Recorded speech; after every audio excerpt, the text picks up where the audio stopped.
నమస్తే. ఇన్నాళ్ళు నన్ను సపోర్ట్ చేస్తూ, ఎంకరేజ్ చేస్తూ మీ ప్రేమని నాకు అందిస్తున్న ప్రతి ఒక్కరికి కృతజ్ఞతలు. అలాగే ఈ వీడియో కూడా ఖచ్చితంగా మీకు ఉపయోగపడుతుంది. లైక్, షేర్ అండ్ సబ్స్క్రైబ్ చేసి మీ సపోర్ట్‌ని నాకు అందించండి. అలాగే ఈ వీడియో పట్ల మీకున్న అభిప్రాయాన్ని కామెంట్ సెక్షన్‌లో కామెంట్ చేసి తెలియజేయండి. ఇప్పుడు వీడియోని చూద్దాం. నమస్తే. Welcome to our channel. నేను కుప్పా పద్మిని. ప్రస్తుతం మనతో పాటు ఇద్దరు ఆధ్యాత్మికవేత్తలు ఉన్నారు. మాట్లాడదాం. ఇద్దరికి నమస్కారం. నమస్తే పద్మిని.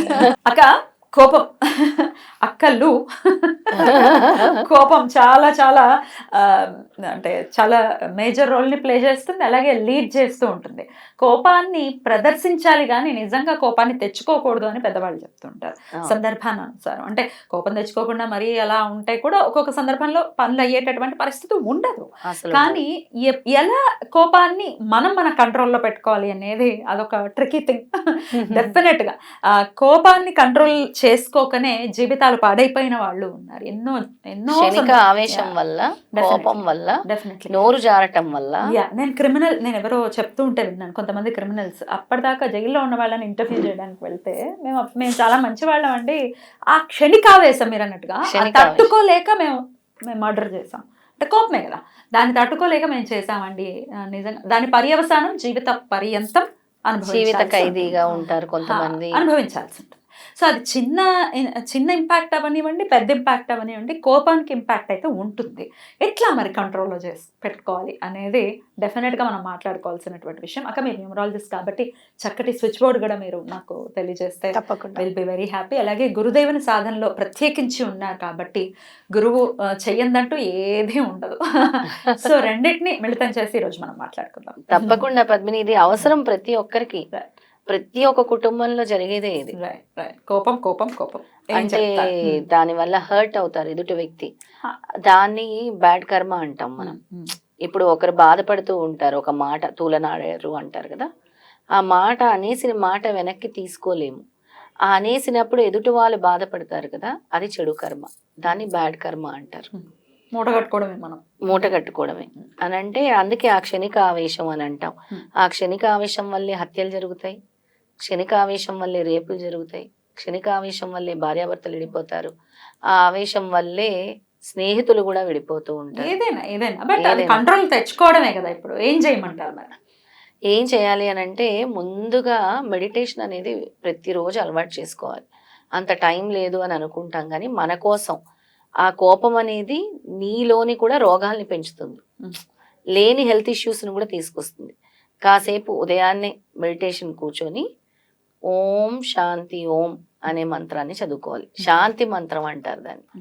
అంటే పీస్ కోసం నీలోని చక్రాస్లోని దాన్ని ఇంప్రూవ్ చేసేది ఏంటంటే పీస్ అనే దాన్ని ఇంప్రూవ్ చేస్తూ ఉంటుంది. ఓం శాంతి ఓం అనే మంత్రాన్ని రోజు కూడా, అంటే మెడిటేషన్ చేస్తున్నప్పుడు ఏం చేయాలి అని అంటే, నీ లోపల అది చాంటింగ్ జరుగుతూ ఉంటుంది, కళ్ళు మూసుకొని చేస్తూ ఉండాలి.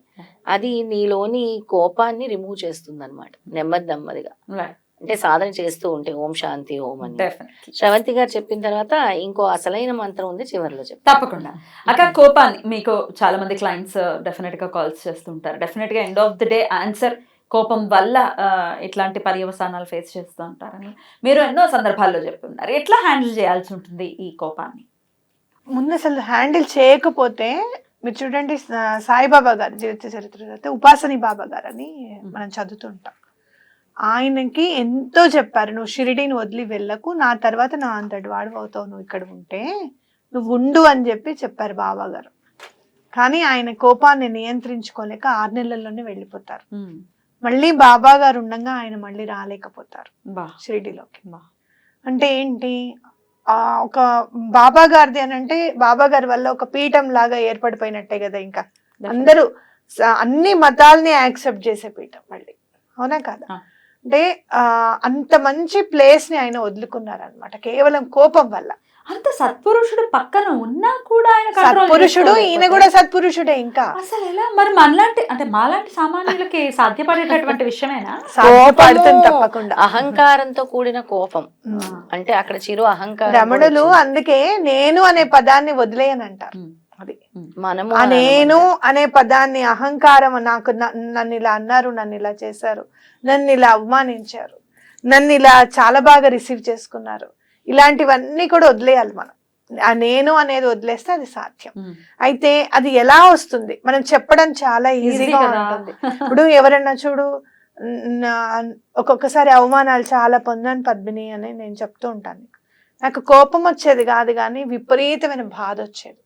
ఎంత బాధ అంటే అసలు ఎందుకు ఇంత అవమానం పడాల్సిన అవసరం ఏముంది, దీని బదులు అసలు మామూలుగా చదువుకునే పిల్లలని అలానే ఉండిపోతే అయిపోయేది కదా, ఈ పెళ్ళిళ్ళు ఎందుకు, ఈ పిల్లలు ఎందుకు, ఈ బాధ ఎందుకు, ఎందుకు నేను ఆ డెసిషన్ అప్పుడు ఎందుకు నేను ఒంటరిగానే ఉంటానని ఎందుకు నేను నిర్ణయించుకోలేదు అనే దాకా వెళ్ళిపోయేది అనమాట బాధ. ఇప్పుడు మీరు పడుతున్న బాధ ఉంది చూసారా, వాళ్ళకి చెడు కర్మ. అది ఎవరైతే బాధ అంటే మీరు బాధ పడుతున్నారు కదా, వాళ్ళకి చెడు కర్మ. ఆ తర్వాత మెడిటేషన్ అన్నారు కదా అక్క, ఆ తర్వాత ఏమైంది అని అంటే, నేను ఎందుకు బాధపడాలి, వాళ్ళకి నేను నచ్చట్లేదు అని అన్నప్పుడు లెట్ ఇట్ బి, నచ్చకపోతే నచ్చకపోయాను, అందరూ అందరికి నచ్చాల్సిన అవసరం ఏం లేదు, నచ్చము అంటాను కదా. కాబట్టి లెట్ ఇట్ బి అనే దానికి వచ్చేసాను. అది ఎలా వచ్చింది అంటే కేవలం సాధన, భగవంతుడి మీద నమ్మకం. నన్ను ఇలా ఉంచాడు, ఎటువంటి పరిస్థితుల్లోనూ నన్ను పైకి తీసుకొస్తాడు. నేను అడిగేది ఏంటి, నన్ను పైకి తీసుకురా స్వామి, నాతో పాటు నేను ఎంతో కొంత నాకు ఇచ్చినప్పుడు నా పిల్లలకి అని నువ్వు చెప్పో, లేకపోతే నా పిల్లలకి ముందు జాగ్రత్తగా నేను ఏదైనా ఖర్చు పెట్టుకున్నా, ఏం చేసినా నేను మాత్రం ఎంతో కొంత సహాయం అయితే చేస్తాను, నీ పూజలు అయితే కంపల్సరీ మానను, ఆ నమ్మకం అయితే నాకు ఉంది. కాబట్టి తప్పకుండా నా పైకి తీసుకొస్తా అనే సాధన, ఆ ఒక్క పాయింటే. నేను ఏదో కూర్చొని గంటల తరబడి నేను పూజ చేసేస్తాను అనే కాదు. నేను వెళ్తూ నాకు ఎప్పుడైనా మెట్రోలో నుంచుని చదువుకోవాలనిపిస్తే కూర్చుంటే టైం ఉంటే చదివేసుకుంటాను, చెప్పులు ఇప్పేసి. నుంచుంటే చెప్పులు ఇప్పడానికి కుదరదు కదా పక్కకి, అప్పుడు ఏదైనా స్విచ్ వర్డ్స్ చదువుకుంటూ వెళ్తాను అనమాట. ఆ పనులు అవ్వాలి అని చెప్పి అవి అయ్యాయి అని మేనిఫెస్ట్ చేసుకుంటూ వెళ్తాను. అంటే మనలో పాజిటివిటీ నింపుకోవాలి. ముందు కోపము అనేది పోవాలి అని అంటే పాజిటివిటీ రావాలన్నమాట. ఇప్పుడు ఒకడు ఏమన్నా తప్పు చేస్తున్నాడు, వాడు సరిగ్గా వర్క్ చేయట్లేదు, చెప్తే వాడు రేపు తప్పకుండా చేస్తాడు అనే పాజిటివిటీని మనం నింపుకొని, నువ్వు అలా చేయడానికి వీల్లేదు నెక్స్ట్ టైం నుంచి అని చెప్పి మనం ఆ కోపాన్ని అక్కడ మనం దిగమింగుకోవాలి. లేదు అని అంటే ఇవాళ రేపు కోపం పడే వాళ్ళకి అవతల ఏదైనా మాట పోతుందో, కఠినత్వం ఇదంతా వదిలే, ముందు హైబీపీ అటాక్ అవుతుంది. మీరు అలా కోపం ఆపుకోకపోతే 40 years వస్తూనే మీకు హైబీపీ అటాక్ వచ్చేస్తుంది. కాబట్టి ఆరోగ్యాన్ని కోల్పోతున్నాం కదా. కాబట్టి తప్పకుండా ఎటువంటి పరిస్థితుల్లోనూ అది సాధన ద్వారానే వస్తుంది. నన్ను ఎవ్వరూ ఏం అనడం లేదు, నన్ను అనట్లేదు అని అనుకోండి, తప్పకుండా డే బై డే తగ్గిపోతూ వస్తుంది అనమాట. చాలా మంది ఏమంటారో తెలుసా, నెంబర్లు లెక్క పెట్టమంటున్నారు కానీ రివర్స్ గా నెంబర్లు లెక్క పెట్టడం స్పీడ్ గా వచ్చేసింది. నాకు కూడా వచ్చింది 100,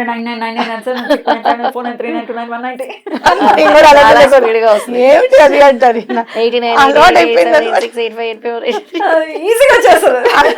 అది వచ్చింది కానీ కోపం తగ్గలే ఇక్కడ. అర్థమైందా నీకు?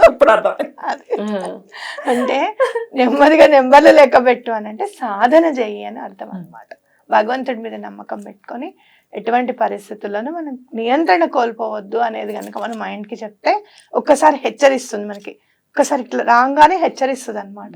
హెచ్చరించినప్పుడు మనం స్టాప్ అయిపోవాలి, ఆగిపోవాలి. ఇంకా లేదు అని అంటే దీనివల్ల ఇప్పుడిప్పుడు పెరుగుతున్న తల్లులకు చెప్తున్నాను, పిల్లలు ఎవరైతే పెరుగుతూ ఉంటారో వాళ్ళకి చెప్తున్నా, పిల్లలు దూరం అవుతారు మనకి. అమ్మో ఇది చెప్తే అమ్మ కోపం వస్తుంది అని వాళ్ళకి మైండ్లో పడింది అంటే బయట విషయం ఏది కూడా మనతో డిస్కస్ చేయడానికి భయపడతారు. కాబట్టి అది కంపల్సరీగా తగ్గించుకోవాలి. ఇప్పుడు మనం ఏదైనా స్విచ్ వర్డ్ చెప్పుకోవాలి అనుకుంటే నెక్స్ట్ మనం స్విచ్ వర్డే కదా అడిగేది, క్వశ్చన్ కూడా నేనే అడుగుతాను. అప్పుడప్పుడు నేను మరి ఆన్సర్లు అత్యుత్సాహంతో అడిగేస్తూ ఉంటాను కదా. Clear and absolve, clear and absolve, and అనుకోకపోయినా క్లియర్ అబ్సాల్వ్ అని అనుకోండి. ఆ క్లియర్ అయిపోతుంది, అబ్సాల్వ్ అంటే అప్పటికప్పుడు సొల్యూషన్ కూడా వచ్చేస్తుంది. కోపాలు 2 ఉంటాయి. ఒకటి అవతల వాడు చేసే పని మీద కోపం రావడం, ఇంకొకటి వేరే వాళ్ళు మనం బాధ పెట్టినప్పుడు మనకు కోపం రావడం. ఇప్పుడు ఎవరైనా ఉన్నారనుకో, వాళ్ళు నన్ను అంటున్నా కూడా నువ్వు కామ్గా ఉన్నావే, నువ్వెందుకు కామ్గా ఉన్నావని వీడి మీద కోపం వస్తుంది మనకి, వాడి మీద రాదు. మొన్న నాకు అలాగే వచ్చింది కోపం. వాడు అంటూ ఉంటే నువ్వు వింటూ ఉంటావా? నాకు వచ్చే కోపం ఇది, వేరే కోపాల్లోకెల్లా బిగ్గెస్ట్ కోపం ఇదే.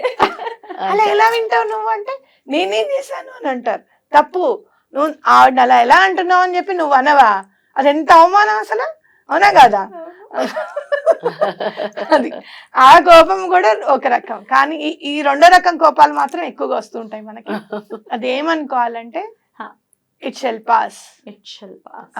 ఇది ఇది జరిగిపోతూ ఉంటుంది, ఇది అవుతూనే ఉంటుంది, ఏమీ కాదు. తర్వాత ఎటువంటి పరిస్థితుల్లోనూ వాళ్ళని అనకు అనే సందర్భం వస్తుంది, లేదా వాళ్ళు అనకుండా ఉండే సందర్భం అన్నా వస్తుంది. ఇట్ షెల్ పాస్ అని ఇట్ షెల్ పాస్ అని మనం అనకపోతే అక్కడే ఉండిపోతుంది కదా కోపం అనేది. బ్లాకేజ్ బ్లాకేజ్ లాగా. అందుకే you are making it shell pass. It shell pass. రెండు అయితే పద్మిని కొన్ని గ్రహాలు కూడా కారణం అవుతున్నాయి కోపానికి. కుజగ్రహం వల్ల మంటలు అంటుకుంటాయి, మంటలు పుడతాయి అంటారు. కుజగ్రహం వల్ల కోపం వస్తుంది. చంద్రగ్రహం వల్ల మనస్కారకుడు కోపం వస్తుంది. ఒక్కోసారి శని భగవానుడు అంటే అర్థం లేని గొడవలు, సంఘర్షణలు, ఇవన్నీ కూడా కోపం వల్లే జరుగుతూ ఉంటాయి. ఈ కోపము అనేది మెయిన్ ఏంటంటే పీస్ అవ్వాలి, అంటే కామ్ డౌన్ అవ్వాలి అని అంటే దీనికి మన శాస్త్రం సనాతన ధర్మంలో విష్ణుమూర్తి మంత్రం చదువుకోవచ్చు, గాయత్రి మంత్రం. విష్ణుమూర్తి మంత్రము అని అంటే శాంతాకారం భుజగశయనం పద్మనాభం సురేశం విశ్వాకారం గగన సదృశ్యం మేఘవర్ణం శుభాంగం లక్ష్మీకాంతం కమలనయనం యోగి హృదయానగమ్యం వందే విష్ణు భవహరం సర్వలోకైకనాథం. ఇది చదువుకోవచ్చు. గాయత్రి మంత్రానికి మించింది లేదు. అన్నిటికంట విఘ్నేశ్వరుడిది మనకి అబ్స్టకల్స్ హర్డల్స్ రాకుండా ఆపేసేది. దీనికి ఓం ఘట క్రోధాయ నమః, ఓం ఘట క్రోధాయ నమః అనేది చదువుకోవాలి. ఇలా రోజు ఒక 21 times ప్రాక్టీస్ చేయండి నెమ్మదిగా. కోపం అనేది సాల్వ్. అయితే ఇది కోపం మా వారు ఎక్కువ కోపం ప్రదర్శిస్తున్నారు, ఎక్కువ వచ్చేస్తుంది ఆయన కోపం, లేకపోతే ఇప్పుడు పిల్లలు చూస్తున్నాం మనం, వాళ్ళు ఎక్కువ మరి పాపం కోపం ముందు పుట్టి వాళ్ళ తర్వాత పుడుతున్నారా అన్నంత లెవెల్లో కోపం వస్తుంది. అసలు గొడవలు అనే చెప్తుంటారు పద్మిని. మనకి చాలా మంది చూస్తే మగపిల్లల్ని చూస్తే ఎంత అగ్రెసివ్ గా ఉంటున్నారో మనం చూస్తున్నాం. అప్పుడు పిల్లల మార్పు కోసమో లేకపోతే భార్యో భర్త వీళ్ళ మార్పు కోసం వాళ్ళ తల్లులు కానీ లేకపోతే భార్య భర్త వీళ్ళు చేయొచ్చా? వాళ్ళ పేరు మీద సంకల్పం చెప్పుకొని కోపం తగ్గాలి నా కొడుక్కి, మా వారికి కోపం తగ్గాలి అని సంకల్పం చెప్పుకొని చేసి వాళ్ళ పేరు మీద నెమ్మదిగా వాళ్ళకి కూడా అలవాటు చేస్తే చాలా మంచిది అని చెప్తాను. ఎందుకంటే వాళ్ళ పర్సనల్ వాళ్ళ హెల్త్ కోసము అని చెప్పి చేస్తే చాలా మంచిది. వాళ్ళ ఆరోగ్యం కోసమే కదా ఇప్పుడు. డెఫినెట్లీ చాలా చక్కగా తెలియజేశారు. అటు మంత్రం అవ్వచ్చు, స్విచ్ బోర్డ్ అవ్వచ్చు, పేరే మార్పు రెండు కూడా చాలా బ్యూటిఫుల్గా పనిచేస్తూ ఉంటాయి. సో డెఫినెట్గా హెల్ప్ తీసుకుని ఈ కోపం అనే అతి భయానకమైన సమస్య ఇది అందరికీ ప్రధాన సమస్య అనుకో. డెఫినెట్లీ ఇప్పుడు నవడేస్ దానిలో నుంచి అందరూ బయటపడాలి. ఇది అందరికీ అవసరమైనటువంటి చాలా మంచి ఎపిసోడ్ ఇది. ఎందుకంటున్నాను అని అంటే అందరికి ఇప్పుడు బాగా చదువుకుంటున్నారు, మంచి ఉద్యోగస్తులు అవుతున్నారు, చక్కగా ఎంత చెప్పలేదు. రైట్, డెఫినెట్ గా దీని నుంచి మనం బయటపడదాం మెల్లిమెల్లిగా. అది సపోర్ట్ ని తీసుకుని డెఫినెట్ గా మనం బయటపడేటటువంటి ప్రయత్నం చేద్దాం. రైట్ అక్క, thank you so very much. ఇద్దరికి కూడా నమస్కారం. నమస్తే.